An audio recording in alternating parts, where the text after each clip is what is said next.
there's been a bit of a tech moment, unless you can see them. Oh, here they come. Beautiful. All right, wonderful. And just before I jump into it, I too would like to acknowledge the traditional owners and custodians of all the different lands on which we're gathering. I am on the lands of the Wadi people of Dharawal country, and I'd like to collectively pay our respects to elders and ancestors, both past and present, and extend those respects to all Aboriginal and Torres Strait Islander people of Australia. Next slide, please, Liz. So we're going to start talking a little bit to the acronym. So the term LGBTQIA+ is used to refer to lesbian, gay, bisexual, transgender, intersex, queer, asexual people, and other people who have diverse genders and sexualities or innate variations of sex characteristics.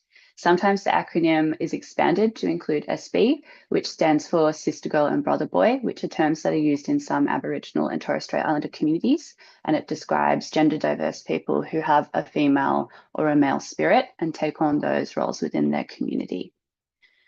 It's really important for us to understand and use language and terminology that is trusted with LGBTQIA+ people and acknowledges and respects that diversity is a normal part of life and a celebrated part of life.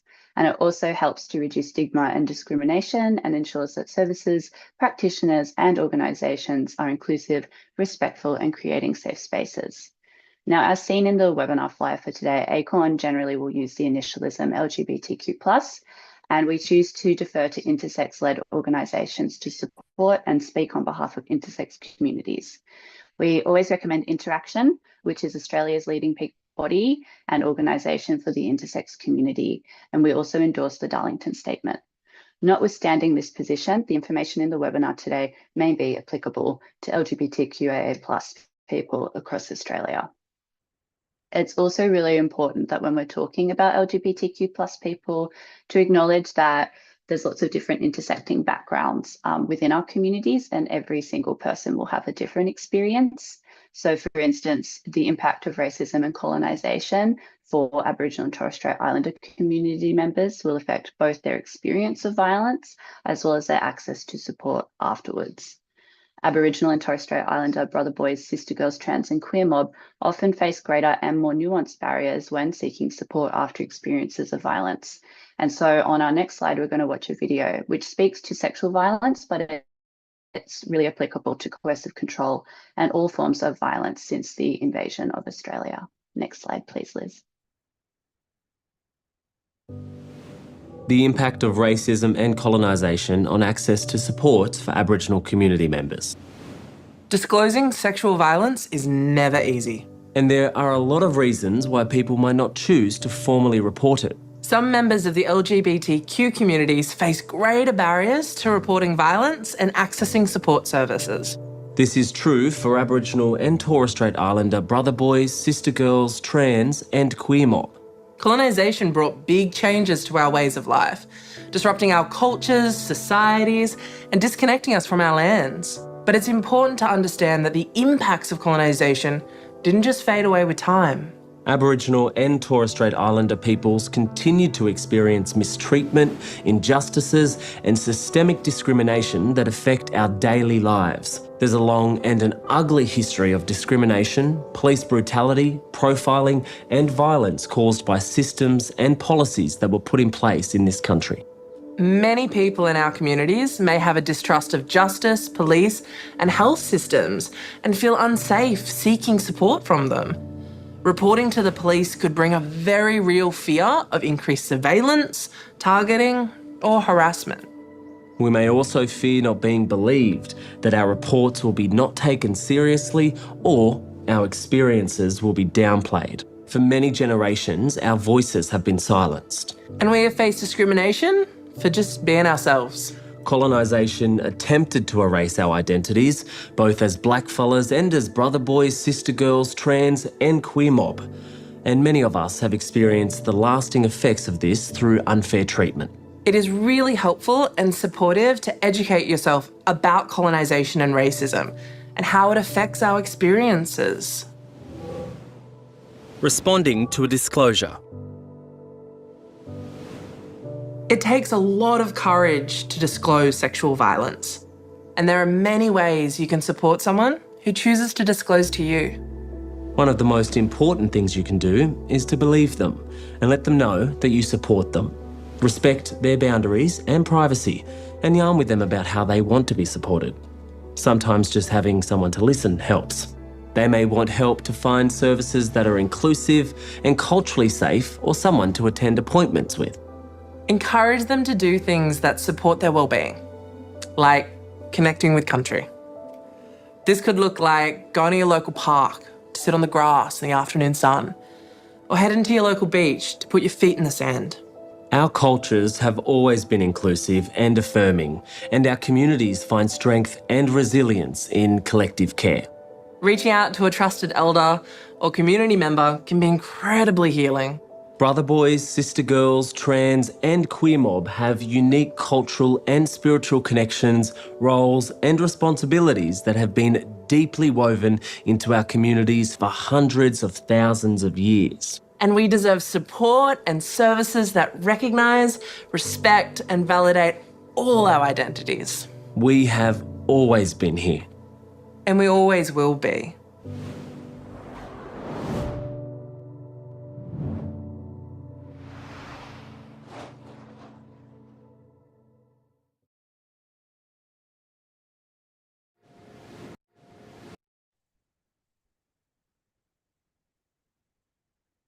All right.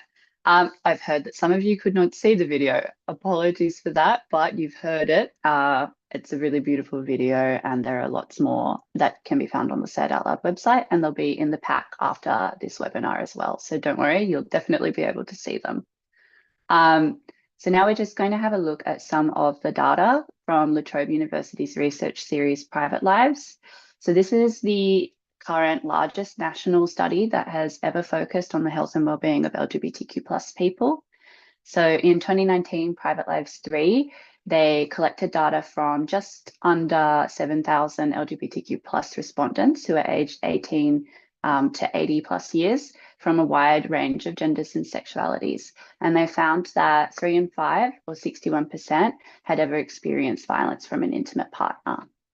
So during this survey, the respondents were asked to indicate whether they had ever experienced physical violence, sexual assault, verbal abuse, emotional abuse, financial abuse, harassment or stalking, damage to property, social isolation, threats of suicide and self-harm from intimate partners or family members. And they were also asked about LGBTQ plus related abuse. So this can include being shamed about being LGBTQ plus, having threats to out you or out your HIV status, or withhold hormones or other gender affirming care from you. And when compared to the questions that were asked generally about violence, when the specific forms of violence were explicitly listed, the proportion of people who reported having experienced violence increased from 42% to 61% for intimate partner violence.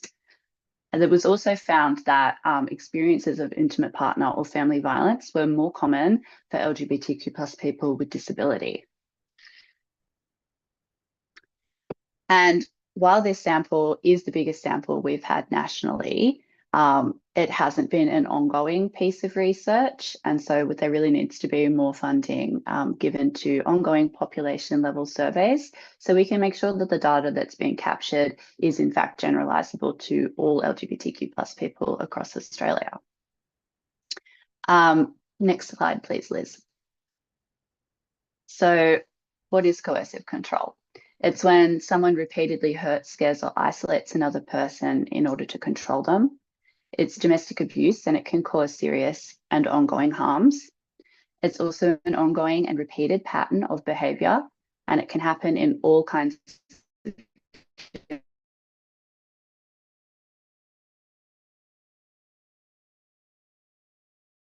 structures. So whether that be monogamy, polyamory, kink BDSM settings, everything. It can happen anywhere.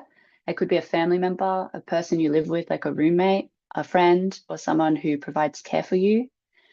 But no matter what setting it happens in, coercive control is deliberate and it's wrong in all relationships. It's also an assault on a person's autonomy, liberty, and equity and equality. So coercive control, it differs from some episodic forms of violence because it's really intentional and it has the aim of dominating and controlling people. Coercive control can also occur in the context of other intersectional factors such as race, age, sexuality, gender, location, disability, culture, community, and it can look different in each individual relationship. So behaviors that might not appear intimidating or worrisome to an outsider may actually have immense significance to those involved in the relationship. It's important to note that LGBTQ plus people who use violence in their relationships, they use the same tactics to gain power and control as people who are using violence in heterosexual relationships, which can include, but isn't limited to, physical, sexual, emotional, psychological, abuse, financial control, isolation, intimidation, threats, and more. And every time a person uses abusive behaviors, they're making the conscious choice to do so, and they are responsible for the abuse and for the consequences of it. Next slide, please. So the drivers of violence in LGBTQ plus relationships are gendered, and they are caused by rigid expectations of gender and the privileging of heterosexual cisgender masculinity. Negative and discriminatory social attitudes, norms, and behaviours towards LGBTQ plus people influence the violence against LGBTQ plus people, which is inclusive of intimate partner violence between LGBTQ plus people. So rigid gender norms and gender inequality, which drive violence against women, including lesbian, bisexual, trans, and queer women, are founded on the social constitution of stereotypical roles for men and women within heterosexual intimate relationships. And so addressing the gender drivers of violence for LGBTQ plus people can actually challenge many of the key ideas that drive violence against women. Next slide, please. Some additional drivers of violence for LGBTQ plus people include heteronormativity, which refers to the assumption that everyone is heterosexual and that heterosexuality is the only normal and natural expression of sexuality. And the other driver is cisgenderism, which is the assumption that everyone is cisgender, which means that their gender aligns with what they were assigned to at birth, or the assumption that somebody's body parts equates to what their gender is, and that people can only be a man or a woman, and that strict binary gender roles are enforced upon the man or the woman. So cisgenderism and heteronormativity, they often erase LGBTQ plus experiences of violence. And this means that some LGBTQ plus people, they don't actually realize they've experienced violence because it doesn't look like what a cisgender heterosexual man abusing or harassing a cisgender heterosexual woman looks like. And this can also make LGBTQ plus people feel like our experiences aren't as valid or aren't as serious, that they won't be believed if they're reported or disclosed to people. Next slide, please. So everyone can experience or use coercive control, though I acknowledge that the use of coercive control is gendered and it does disproportionately affect women, and mostly women from diverse backgrounds. For LGBTQ plus people, there are some unique experiences of coercive control that non-LGBTQ plus people might not have heard of. And these unique forms of coercive control are called identity-based abuse. Identity-based abuse specifically aims to change, minimize, or silence a person's identity independent of the user of violence. And it can include, but is not limited to, the withholding of finances for medical services or items for expressing gender, body shaming, so that can include saying or implying a trans person isn't a real man or a woman, the targeting of gendered body features during violence, using homophobia, biphobia, and transphobia to assert power and control, misgendering on purpose and pressuring a person to follow gender norms, such as telling them to dress a certain way or stopping them from affirming their gender in the way that feels good to them. There can also be controlling or threatening to reveal information about healthcare, which can include gender-affirming healthcare, fertility treatments, and other medications for like mental health issues. There can also be threats to out the person based on their gender, their sexuality, their intersex status, or their HIV status. This particularly can happen in the workplace. I think most recent data was 35% of LGBTQ plus people are out at work. So threats to or actual isolation of a victim survivor from their affirming communities. So this can be like not letting your partner attend an LGBTQ plus event, or if it's a trans partner, cutting them off from their friends who are trans as well. Then there can be exiling a person from a family, jeopardizing them financially due to their sexuality or gender, forcing a person into conversion practices, even though this is now illegal in New South Wales, it can still happen, and discouraging help seeking. So this can happen by using people's knowledge of homophobia in, mainstream society to influence them not to attend a service, or using someone's past experiences with service provision and being like, oh, they're not going to believe you. You've already had an experience, reaching out, and no one believed you then. So what will make them believe you now? Next slide, please. So now we have a video about intimate partner violence in LGBTQ plus relationships. So hopefully we'll be able to play that.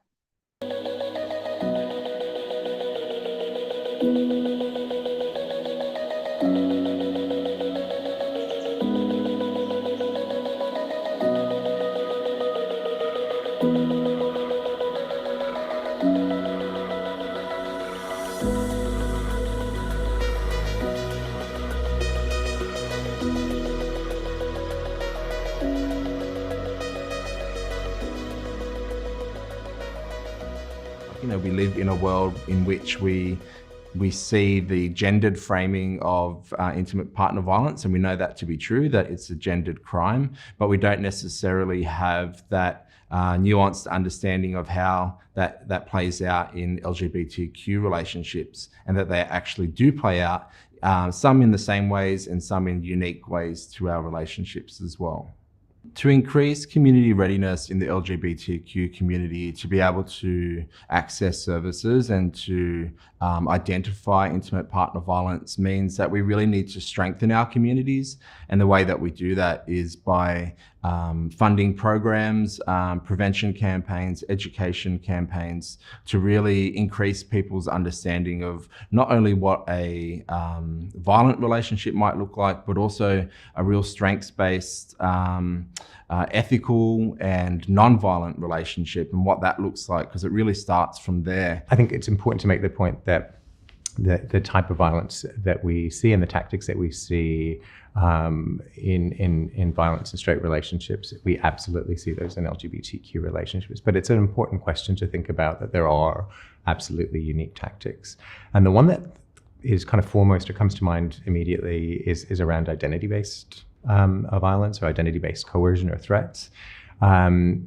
That for some LGBTQ people, being out in the workplace or being out to family or being out in community is not possible or frightening. And for that to be used as a threat, a coercive threat or a way to control somebody, a way to socially isolate somebody. Other tactics of abuse include denying a transgender person access to hormones or purposely dead naming them or misgendering them. It can include threats to exclude them or isolate them from an LGBT safe space or community in the event that a relationship ends. It can also include using a person's internalized homophobia or the trauma that they've experienced as a result of being an LGBTQ person against them. I think LGBTQ people haven't always had the best experience of service access.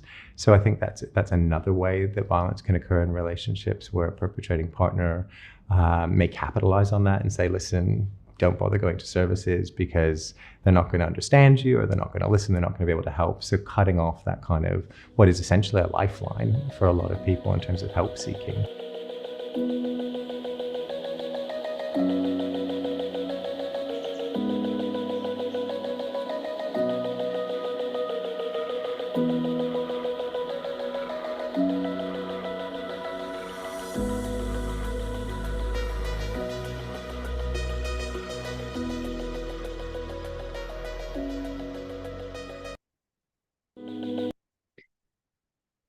I've also just received a note from our wonderful hosts. So if you're having any tech difficulties, they're telling me that you can access the YouTube link and that it might be easier for you to view the webinar via that link.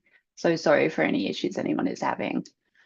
So now we'll chat a little bit about barriers to LGBTQ plus people seeking help. So as we've heard, there are many complexities around help seeking, disclosure and reporting violence for LGBTQ plus people. And this can be much more complex for people who experience multiple marginalizations, such as a heterosexual trans woman or a bi-plus man of color. So barriers to accessing services exist at societal, institutional, and individual levels, and they can include inequitable and ambiguous legislation, judgmental and prejudiced social and cultural attitudes, inadequate theories of domestic violence dynamics, heterosexist language, implicit and explicit attitudes of clients, staff, and legal authorities, stigma, risk of outing, community ties, and re-victimization. So research tells us about a variety of barriers for LGBTQ plus people who are reporting sexual domestic family violence and seeking help. A lot of this stems from cisgenderism and heteronormativity, including homophobia, transphobia, and a general fear of discrimination. Trans people and trans women of colour in particular are keenly aware that they are navigating a service environment where there has been significant public debate over whether services that predominantly support cisgender women experiencing violence ought to extend to support trans women. And LGBTQ plus people who might be wishing to change violent and abusive behaviours can also face barriers to accessing support to change their behaviour through appropriate interventions. A lot of these services are, of course, often referred to as men's behaviour change programs, and this may not reflect perpetrator identities. There are a couple of all gender groups that are happening across Australia, but really not enough. So that's a barrier for a lot of people accessing, help to change. And then also existing literature has shared a number of reasons why victim survivors in general may struggle to name what's being done to them as abuse. So someone experiencing SDFE may not want to name the person who is abusing them as a perpetrator. And this could be because they may love them, they're attracted to them, or they share a familial relationship with the person. People experiencing violence might also not want to take on the label of victim, with the vulnerability, stigma, or shame that term can connotate. It can also be difficult to describe individual incidents as something that they see as serious enough to report and that are recognised by others as abuse, even while experiencing considerable psychological and emotional harm from sustained patterns of controlling behaviour.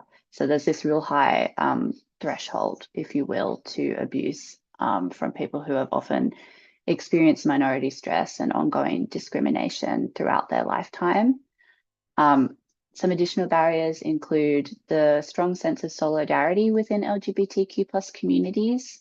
So not wanting to bring a negative light to the community from external judgment. There can also be reluctance in general to report and expose their partner to a hostile, justice system. There can be frustration explaining LGBTQ plus identities, relationships, bodies, and sexual practices to mainstream staff. There's a strong mistrust of police and the criminal justice system generally due to historical discrimination. And LGBTQ plus people can feel a lot less secure in telling others about their experiences of violence because they're not sure whether others are going to take their accounts seriously. This can particularly be seen in instances where it's two women in a relationship, because often women are painted as, submissive and not capable of violence. There's also belief for, if it's two men in a relationship, that a man should be able to fight back even during controlling and abusive relationship tactics and behaviors. There's also the conception that men can't be raped, which is something that people who are experiencing sexual violence really struggle with when trying to seek support. There's also general, trauma and minority stress that is experienced by our communities. There's experiences of family rejection and other forms of family of origins violence.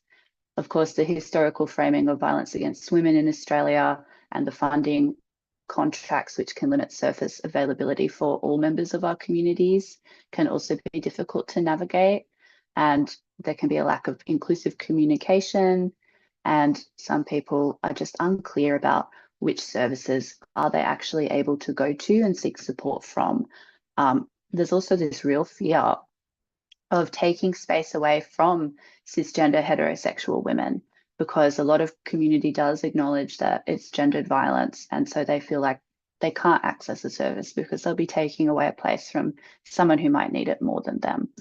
So those are some of the things that are real barriers to receiving the care and support that people need.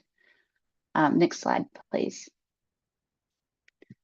So I thought we might talk a little bit about some key principles for affirming practice with LGBTQ plus people. So there's lots of different things that people can do. So the first thing is you can signal safety.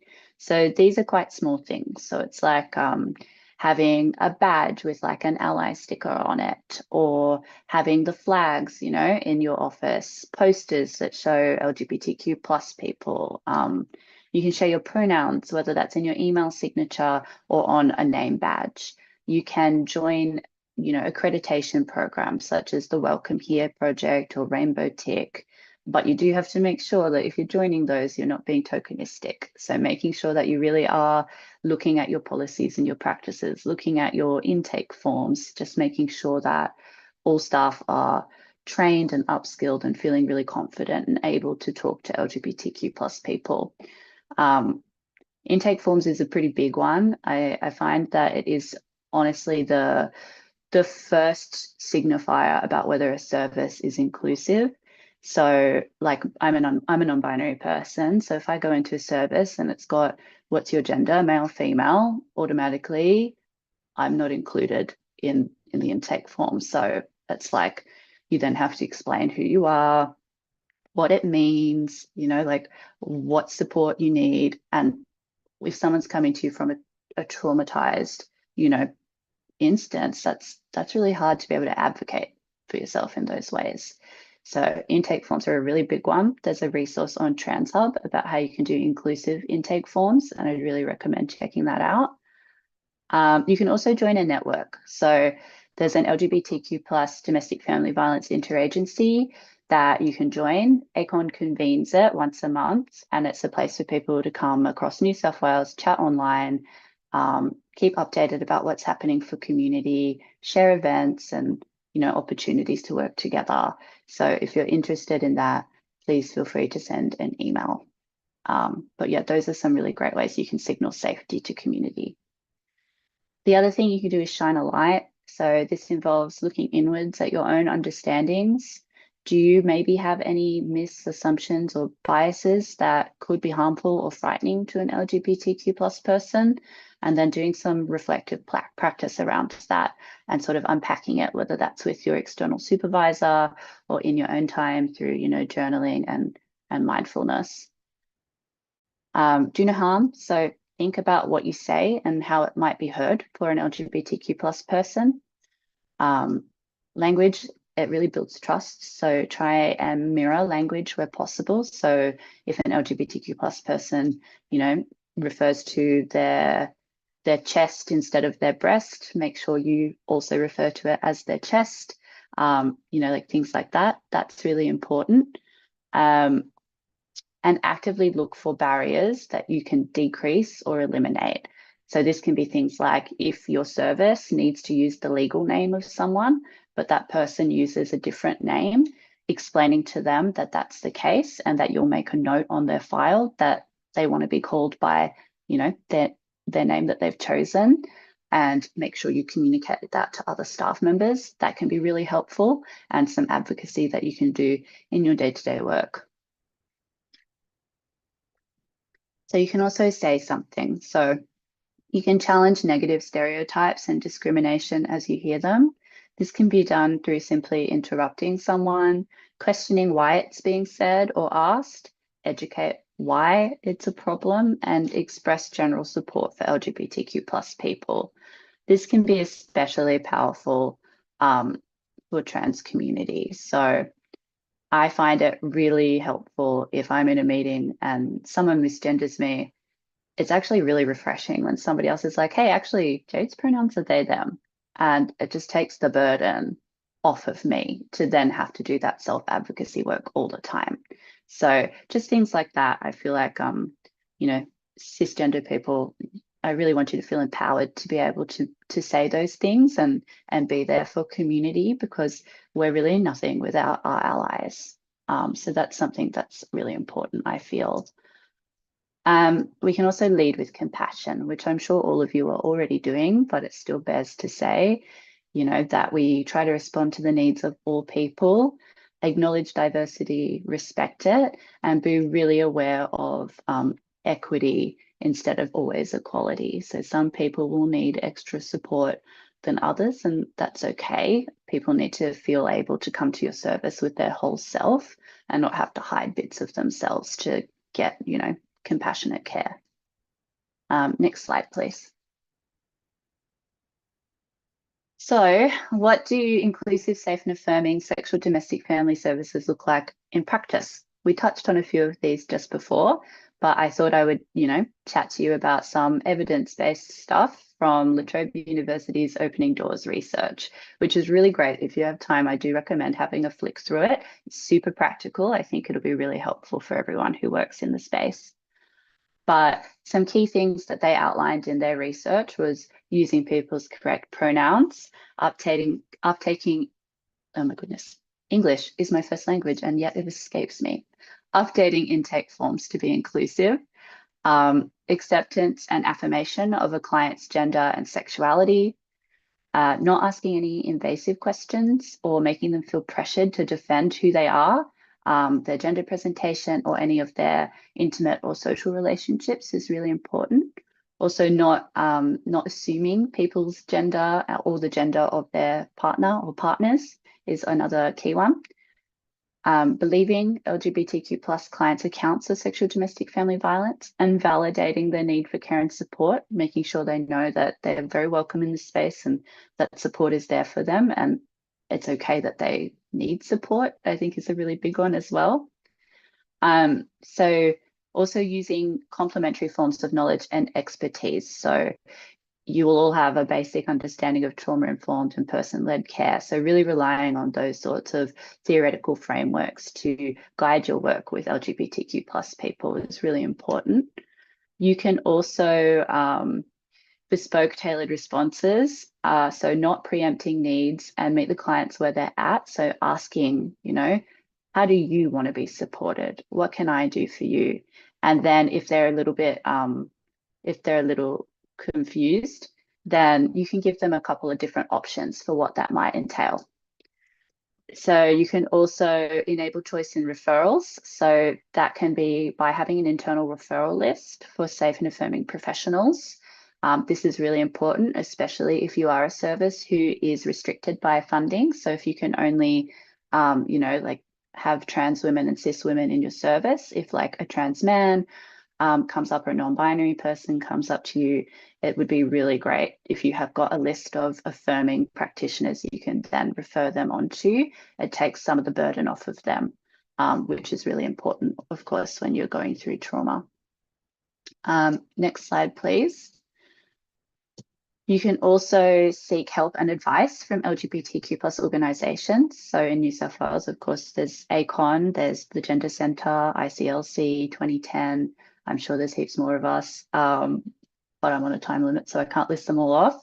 But please do always feel free, if you're not sure about something, just reach out and we're really friendly. I promise we'll be really happy to just have like a one-on-one chat with you and talk you through anything that you might feel unsure of. And we've got, loads of resources that we can share with you as well. So you can also get your policies and procedures reviewed. You can do that through consultants or by getting in contact with LGBTQ plus orgs, and we can give you feedback about how to keep it inclusive. Also, raising awareness of LGBTQ plus experiences of violence and coercive control generally is really helpful, and building long-term community trust and rapport and remaining accountable to community is also key. Next slide, please. So it's also really important to provide worker names prior to a service. This is because the LGBTQ plus community is quite tight-knit, and it can be difficult to attend a group where it turns out it's like your ex-partner facilitating. And that has happened in my personal experience. So it's really important to make sure that people have all the info before they show up to a support service. You can also reduce time in waiting areas where possible. This will help people who aren't out. Develop the capacity to provide training and increase referral safety, reflective practice, of course, and correcting one another if people accidentally make a mistake. And it's okay to make a mistake, we all do. It's just about apologizing, correcting your mistake and moving on.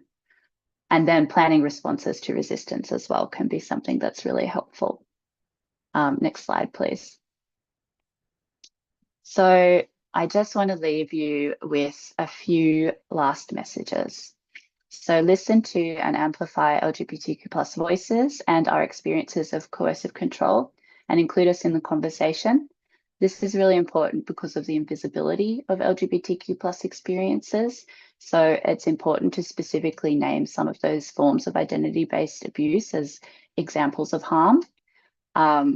And this can actually facilitate improved understanding of the needs of LGBTQ plus people across the sector, wider community, and it can help LGBTQ plus people themselves understand that those things are violence and they count. I also wanted to share with you a powerful call to action from Star Lady, who you are going to hear from later, but I just always really love to share this beautiful wording that she shares with everyone. So Zoe Bell Gender Collective is calling upon our allies to acknowledge and address the growing levels of trans misogyny and transphobia within our society. Recent incidents of transphobic discourse, political attacks and violence have increased, and they've created an atmosphere of fear and distress within the trans and gender diverse community. Many people have legitimate concerns for their or their friends and family's safety and well-being, and the centering of trans misogyny within broader attacks on the trans and gender diverse community can leave many trans women and non-binary trans feminine people feeling vulnerable and isolated. Strength-based messaging that communicates love, support, and solidarity are vital.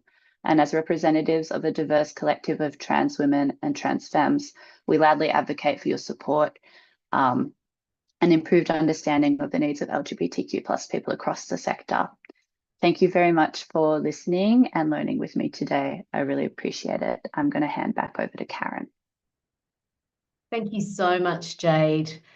What an incredibly broad and detailed presentation. And I think, you know, those some really key things that Jade talked about today are about, you know, starting from that respectful position that LGBTQ plus communities bring diverse experiences, are not able to be wrapped up as a single group, but actually the work we know matters, which is exploring with people their lived experience, is the work that will build inclusion. So critical.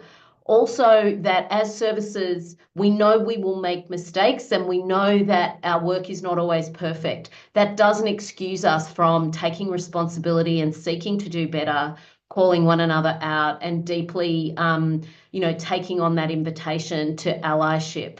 I think there's so much out of Jade's presentation. I'm sure you're all, you know, deep in the detail. Please pop your questions in the chat for us to answer. We're going to move now and invite the rest of our panel in.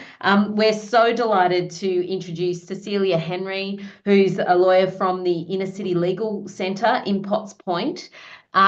That service is a not-for-profit legal service which has a strong history and reputation, specialising in the support of LGBTQ plus people and communities.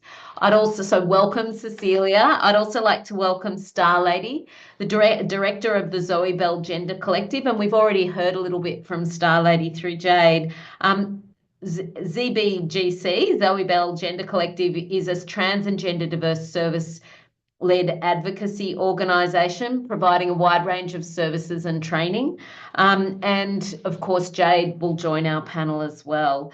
So I'm going to jump in now. Cecilia, as you know, a lawyer working in this space and with some of that particular insight, can you tell us a little bit about the coercive control legislation and some of the thoughts, the sort of key issues we need to consider? And I know we've got some slides that our colleagues will be sharing. Thanks, Karen. And thank you, Jade. What an amazing expansive information we can all draw on. And I'm just, my head's still boggling with it because there's a lot there. And, you know, it's all a work in progress. And you're right, we're all learning together. It's incredible. Okay, look, welcome to the boring bit, I'm afraid. This is the legislation. We will go through it. I promise I'll try and make it a little bit more interesting and just give you some take-home points, you know, just something which is succinct and sharp, things to look for and things to look out for when you are in a situation where you can help someone in our vulnerable communities. If we could go to the slide, please, Liz, the first slide we have. So this is an intro as to what the coercive control legislation did. But before we even get to that, you can probably read that for yourselves while I'm talking. In between 2008 and 2016, there was a study that was done on domestic violent homicides, and it was based over 112 victims within New South Wales, or actually right across the board. And what they found through their data collection was that all of those 112 victims, bar one, displayed that case study of substantial, sustained pattern of controlling and abusive behaviour. And this was the kickstart for this legislation. And bearing in mind, it took 8 years to do that. It's quite an intensive study and going through all those awful cases in this regard. So where prior to 1 July 2024, we used to have domestic violence incidents where we were talking about someone is being charged with assault, someone's being charged with harassment or intimidation, sexual assault. From the 1st of July 2024, what we're looking at is the coercive control legislation, which Jade has touched on. It is the course of conduct that we're talking about. So prosecutors don't have to prove every single item and every single offence. What they're looking at is saying that there was a conduct of behaviour which showed that there was control and manipulation that was enforced over a former or current intimate partner. It is not just physical abuse here. Jade's touched on this too. We've got financial abuse, we've got non-physical abuse, we've got psychological abuse and systemic abuse also that's involved here. It is abuse that is used to hurt, scare, intimidate and threaten other people. And the last point there, the behaviour prior to the commencement of this act of coercive control, the offence, can be used to provide a background and a context to the relationship that was given. There have been quite a few cases to date that have gone through with coercive control. The one that I'm aware of, because, you know, a lot of these things have suppressed, but you're looking at a situation where a male had been in a situation where he was charged with coercive control back in December. The controlling factors were that, yes, he was manipulative. It was inside the house. It was with the children who were present. And this is with a heterosexual couple, I might add, but it's the only report that I could find. What we did have was padlocked doors and just abusive language and controlling, particularly with the phone. When the actual charge was laid, the perpetrator said that he wasn't a violent person, but he would plead guilty just to get this over and done with. In fact, there was mention in the evidence that he had said to the perpetrator, tonight is your last night, I am going to murder you. Now, not a violent person and not a vindictive person in any way. It just beggars belief in that regard. The court looked at this and they found the perpetrator guilty. He was sentenced to an 18-month intensive correction order. He wasn't given bail and he was given an ankle bracelet to wear. And, you know, once again, this is a work in progress. We still have to work through this. The individual cases that we had in relation to offences prior to 1 July 2024 would be 2 years maximum imprisonment.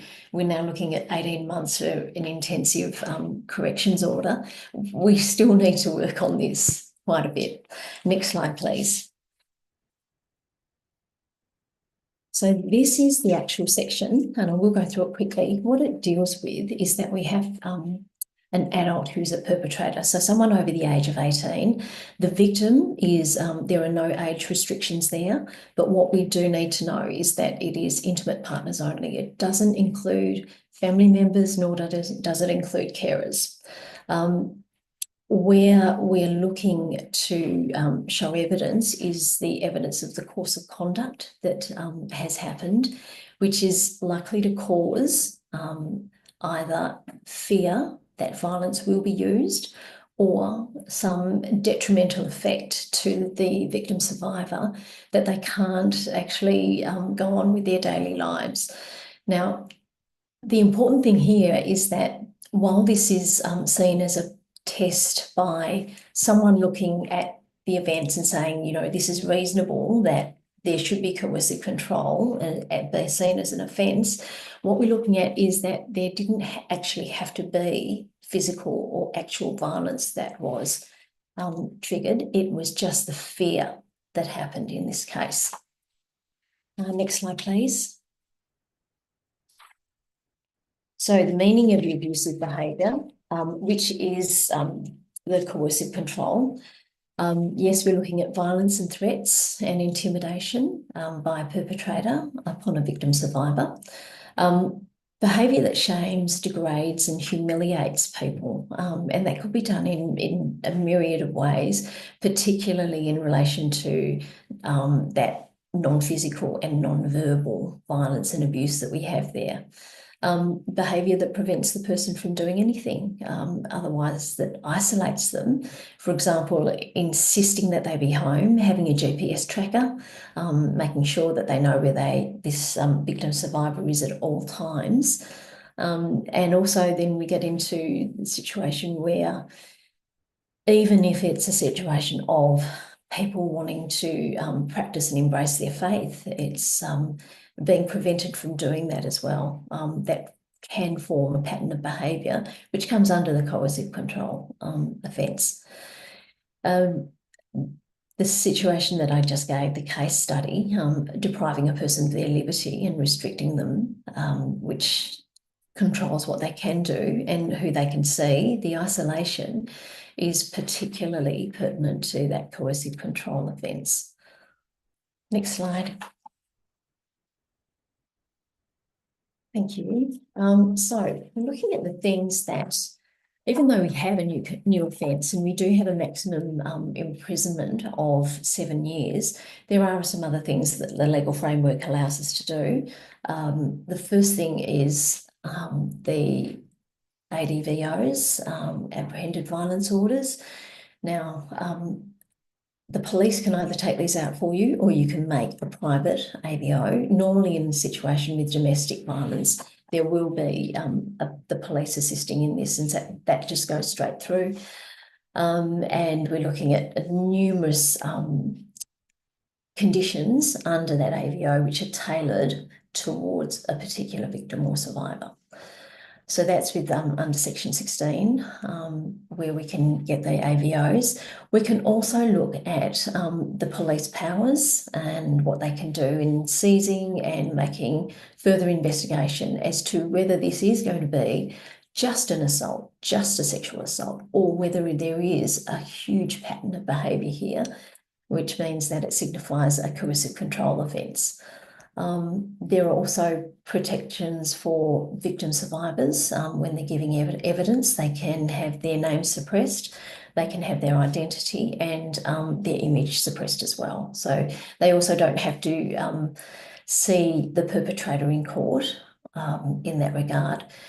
With their victim impact statements, they're allowed to have agency and a voice in providing, the experience that has happened with them, which is really important because it just validates that this is something that has happened.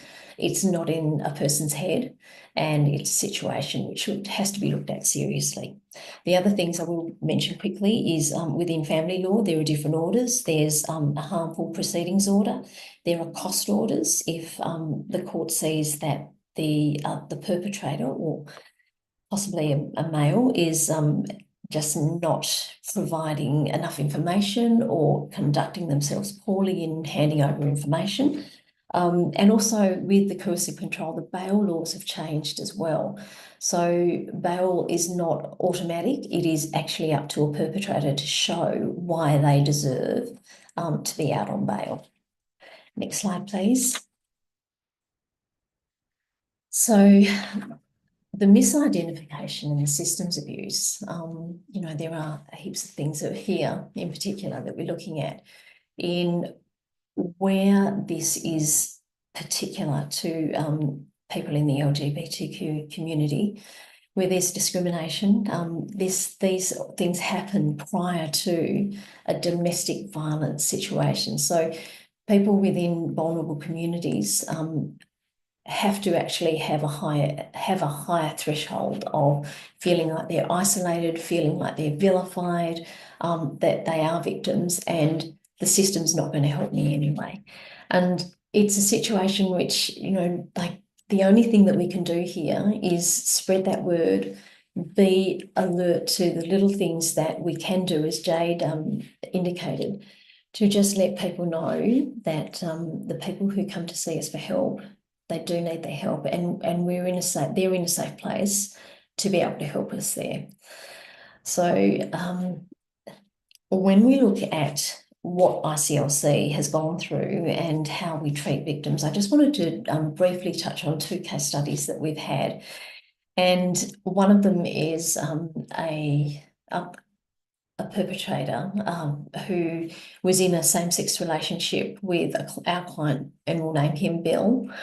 They'd been in a relationship for quite a few years, over 5 years, and it was just riddled with physical abuse. But one night the police were called, and it was a situation where the police came and an AVO was taken out on the perpetrator. The police who actually arrived at the scene then went on leave, and another policeman went to see, looked at the case again and decided to withdraw that AVO. And when Bill actually went to the police station and asked why this was the case, there was no reason given except for the statement, well, it would have been different if you'd been a woman. Bill was just like, he left the police station. He didn't talk about it to anybody, and that's when he came to us to see what was going to happen there and whether we could help him. We went back to the police, and it was in regional New South Wales, I might add, but nothing was going to be done until that police officer who had put the charge in had returned back from leave. For me, that's a situation, it's discrimination. It is a victim there who is just not being heard at all. And also it's getting into a situation where we're trying to sort of like normalise the situation and saying, well, these types of things do not happen to same-sex relationships. They happen with heterosexual relationships. It just defies belief in that regard. The other one was Jane. Jane, once again, was in the same-sex relationship. There was an altercation. The perpetrator brought out a knife and said, if you don't do what I want you to do or stay with me, I will harm myself. Let's fast forward to the actual criminal offence, and when the matter was taken to court, The magistrate decided that it was an issue of self-harm rather than an assault on my client Jane in that regard. And once again, you know, there's misinformation here. There's assumptions that are brought into the whole situation, even though, you know, we had Jane giving her evidence. It just wasn't clearly clarified that she had any voice here at all, which is really, really disappointing. Next slide, thanks. So having said that, there are still ways that the law does protect victim survivors in this regard. So whilst we can say that with the, it may be a lot easier for people to exhibit an offence through evidence of coercive control with sustained and manipulated behaviour, we're looking at a lesser, I think, situation of proving the evidence, not an individual evidence one by one, but it's just that sustained pattern of behaviour. We're also wanting to point out the particular points that we need to have for takeaways, which is really, it is between intimate partners, it is not between family members, but it can be more than physical abuse here. There is also that reasonable person test, which says that would a reasonable person in all circumstances look at this situation and regard it as a coercive control whereby a perpetrator is controlling somebody else to their detriment, where they're totally isolated and they can't do anything for themselves unless there is a situation where they report it to the police. And in the situation of our vulnerable LGBTQ community with the other issues that they have, which prevent them from having agency and speaking out for themselves. Thank you. Back to you, Karen. Thank you so much, Cecilia. What an extraordinarily careful and detailed understanding that you brought to us around the legislation. And thank you for those kind of insights into how this lands, particularly for some LGBTQ plus community members, and how those social constructions, and as Jade talked about, you know, cisgenderism and heteronormative assumptions can really isolate and marginalise the experience of LGBTQ plus people. Such incredible and powerful examples. I'm going to come back to you to hear a little bit more from your specific experience of working in community. But I'd like to go to Star Lady now. Thank you so much for joining us.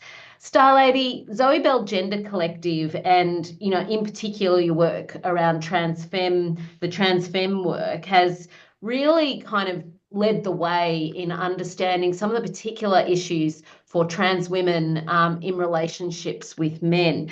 Can you tell us a little bit about your incredible work and a bit particularly around transfemme? Really keen to hear from you today. Yeah, thank you for having me, Karen. And so I'm the director of the Zoe Bell Gender Collective, but I'm also the lead author and director of our Prevention of Men's Violence Against Trans Women campaign. And when today I'm talking about men, I'm talking about cisgender men. So as a part of that project, I've been advocating for this for many years.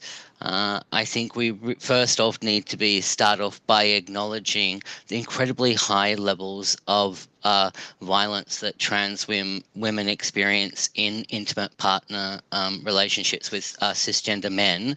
And in particular, we've seen the murders of trans women across Australia, in particular trans women of colour and trans sex workers. And we haven't really seen an adequate or resourced response to that violence. Trans women have been historically excluded, I think, both from prevention of violence frameworks, but also also the response sector. And so our work in TransFem is really, it's about being trans-led. You know, it's a collective of trans women and cisgender men who are in relationships working on a campaign to sort of like end violence. It's an internationally leading resource. I've like interviewed over or consulted with over 100 transgender women and cisgender men. And so also the resources include our voices and include our stories. As a part of TransFem, we have a prevention of violence website called TransFem, and in it has 3 different sections to different audiences. One of those audiences is for trans women, another of the audiences resources for cis men, and then we also have resources for cisgender men's friends, family, and the broader community. The ZGBC, after we produced the early versions of TransFem, realised that we needed further resources for the prevention of violence and also the response sectors. And so we also created a TransFem practice guide, and that's responding to the objectification, fetishization and sexual exploitation of trans women and trans feminine people by cisgender men.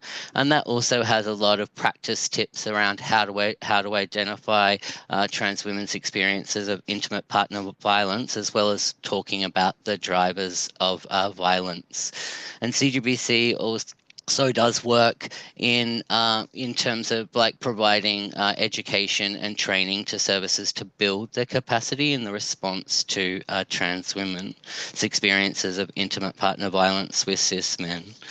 I think because we're running a little bit short of time, I'm aware that it would be really good to sort of like to give you some sort of frameworks, because there can be not necessarily a high level of understanding of what's going on in the relationships between cis men and trans women. And to start off, I think it's really important to go that those relationships are much more common than what people think.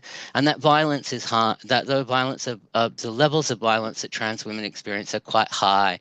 And what I'm hearing from service providers is they're not actually seeing trans women. So if you're a service provider that responds to intimate partner violence and you're not seeing trans women in your service, there's a problem, and that we need to address that. We need to address that problem, and especially because of the rhetoric that we're seeing in our society that's really vilifying trans women and trans feminine people. In particular, when we hear stories about trans women trying to access women's services and that they're rejected. What we're hearing is messages of you are not welcome and that you are not safe to access our services. And it means services need to do additional work to reach out to our community to make sure that we're safe, to make sure we're welcome, in particular, talking to and forming relationships with trans women of colour who are at higher risk. It's also important to know that men who are looking to control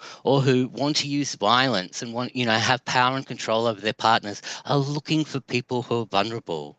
And trans women are vulnerable. They know that people are less likely to believe them. They know that we're less likely to be able to access support. And so we're being deliberately targeted. We have to be thinking about how do we not leave anyone behind? And trans women have been left behind.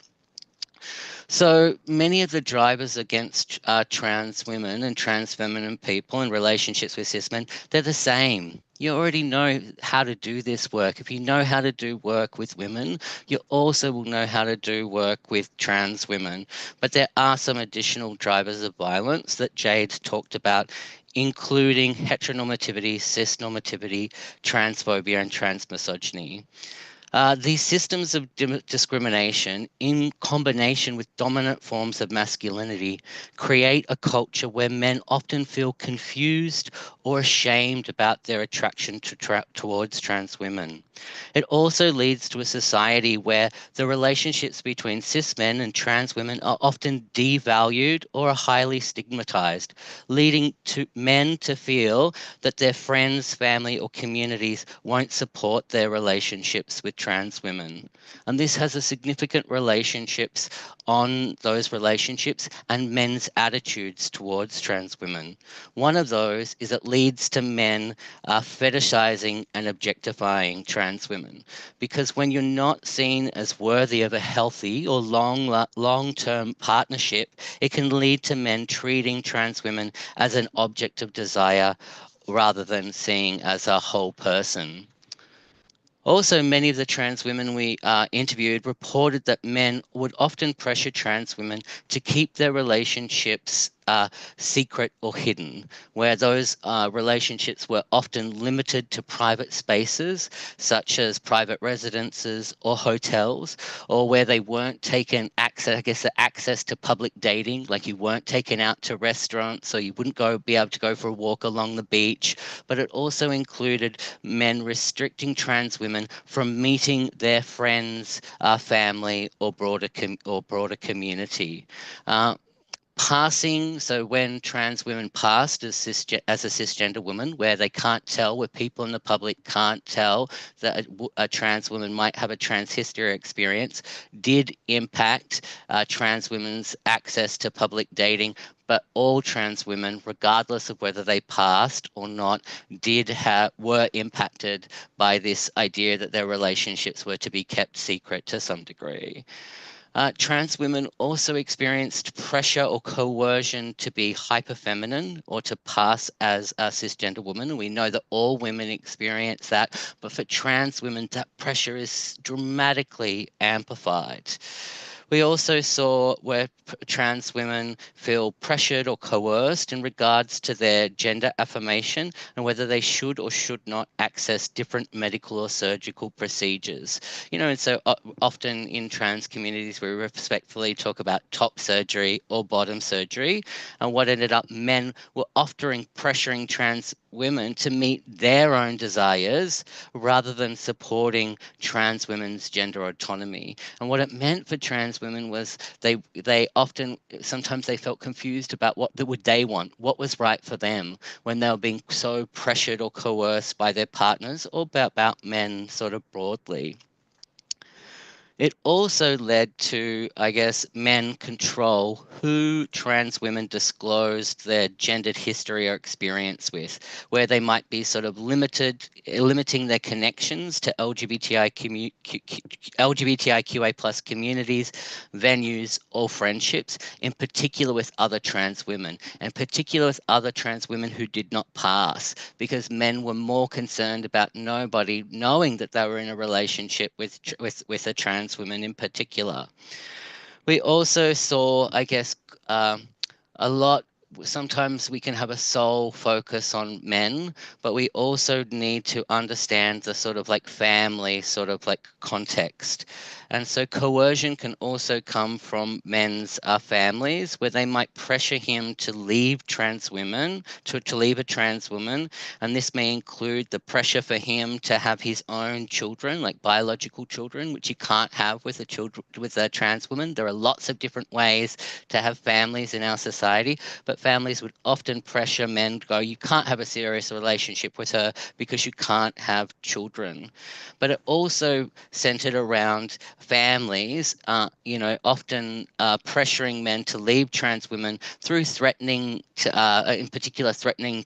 their access around children, such as grandchildren, nieces, or nephews. Like, if you continue to date that trans woman, I'm removing your access from being able to see, the children, in our family.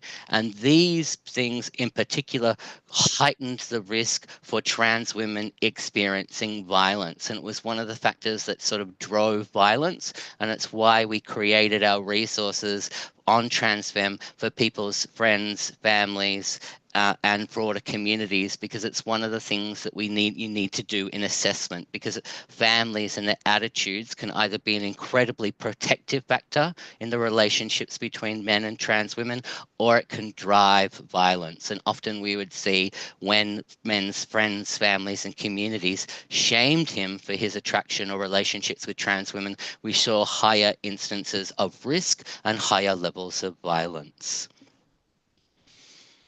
Thank you, Karen. There's my little passionate passionate little download on trans femme.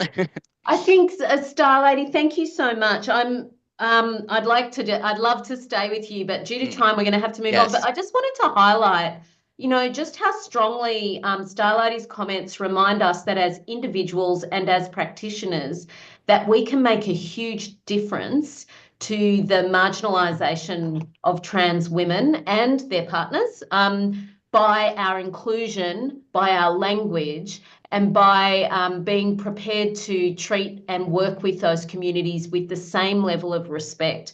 I think it's really empowering to know that we can actually be preventing violence by creating a more inclusive response.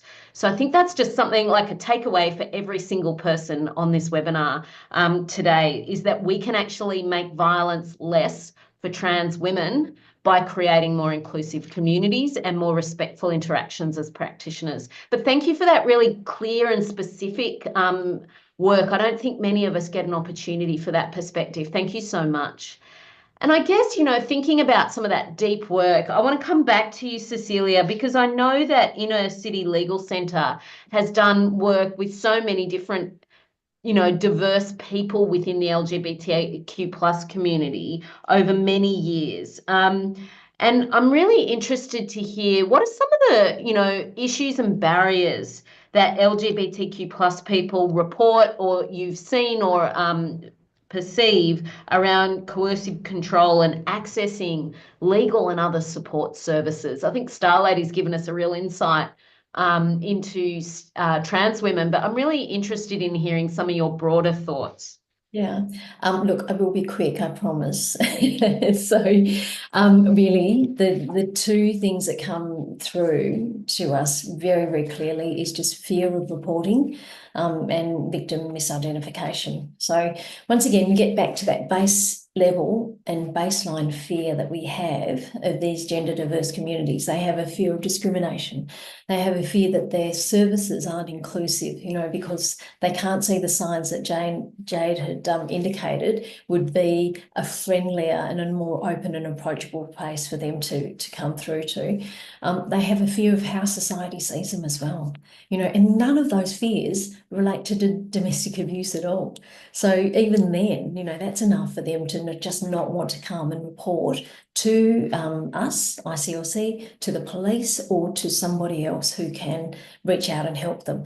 So that's a really difficult thing. And then you get into the culturally and lingually diverse. Once again, English is possibly not a language that they're akin with. How do they even get to read what support services are available for them? It just makes it so much more difficult unless they've reached out to someone.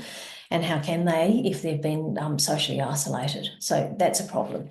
When we get to the misidentification, this is really difficult because we do see it quite a bit with trans people. They are in a relationship and, possibly because of their physical stature, it's a situation where they'll say, but I'm the victim survivor, when in actual fact, when the police come in and they see a mutual abusive situation here, they're more likely, often than not, will charge both parties. And then what we have is a situation of the perpetrator knowing just what triggers and the mechanisms to be able to not even verbally say something to the victim survivor, but will allow a victim survivor to be a little bit more submissive and not say anything because they know that once the police go, something is going to happen. So, a victim survivor will be absolutely silent when the police are there. And from then on, it becomes difficult because they just don't want to report. What's the use? The system fails them. And also, there's a greater danger in that their perpetrator is still with them. Back to you, Karen. But you know, that whole kind of intersectionality piece where we're actually dealing with what we know the serious impacts of domestic and family violence, and particularly coercive control are. But then we're adding elements that, you know, pertain to pretty strong social norms that are, you know, used against LGBTQ plus communities. And then we add other layers. And thanks for pulling out some of those layers around people of colour, as Star Lady highlighted, trans women of colour, people from culturally and linguistically diverse backgrounds. We know that Aboriginal people have added layers and barriers, particularly around reporting. So thank you all for that. I'm going to throw out a question in particular to the panel. We've got just a couple of minutes left. I really was interested in any kind of reflections about tools and processes that practitioners can use to, you know, deepen their practice in screening for coercive control or responding to coercive control in their services. So are there any sort of tools or practices that you'd like to highlight in there? And I'm thinking, not sure, Star Lady, if you had some thoughts about screening. Yeah, I mean, yes, screening. I think one of the things is you can read the TransFem practice guide. It has the sort of like screening information in there. But also in screening, I think in particular with trans women, it's really important to acknowledge that they have barriers in accessing healthy relationships and supports due to their experiences of discrimination. We've already heard from Jade where they may have trouble identifying that what they're experiencing is intimate partner violence, but also in particular that they will often minimize and normalize their experiences of intimate partner violence. And so as a practitioner, it is vitally important that you dig deeper and you listen to those sort of like signs that are going on and you pull that out, because when you experience discrimination, it's just like you're so used to experiencing, your threshold of what you see of violence is much higher than sort of like, you know, other people's. And so it's just something that's incredibly important to, you know, to be aware of. Oh, thank you so much. Jade, you talked about minority stress, and that's a term that's probably more commonly used in the research from the US, but that is that layer that Star Lady's referring to there in relation to, particularly for trans women. We see that a lot, don't we, in terms of that intersectional presentation where people are actually trying to decide when to report and which issues to focus on. Did you want to, you know, make any comment on that sort of concept of the impact of minority stress on reporting in coercive control? Yeah, absolutely. I mean, I think when we even just look at, you know, if we have a cisgender woman who's coming to report coercive control, you know, she already knows there's going to be barriers to that. You know, there's of course like victim blaming narratives, the perfect victim myths, you know, like there's this idea that you have to, you know, be agitated and upset, but not too agitated and upset, because otherwise you might be making it up, right?